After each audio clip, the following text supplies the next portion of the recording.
Welcome back. The government is refusing to apologise for potentially spending millions of dollars in cost of living payments to Kiwis overseas. That's despite revelations foreign property investors are among those who have received the free cash. Political reporter Amelia Wade has the developments. Foreign buyers of Kiwi homes, Labour's first target when it got into government.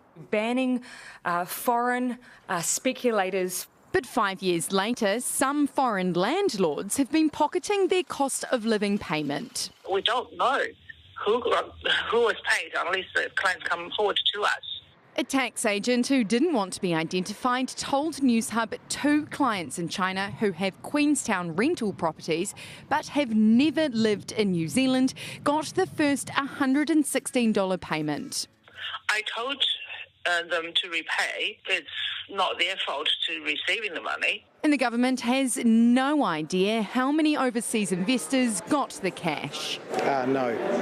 Are you going to find out? Well, we'll never know with certainty.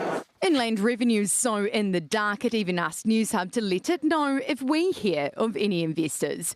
What the government does know, though, is so far $162 million has been paid to 1.4 million people. But 5,000 have opted out ahead of the second payment on Thursday, and 428 have refunded the first payment, meaning less than $50,000 has been clawed back. Ahead of the second payment, 2 screening tests have been added, checking IP addresses and non-resident tax returns.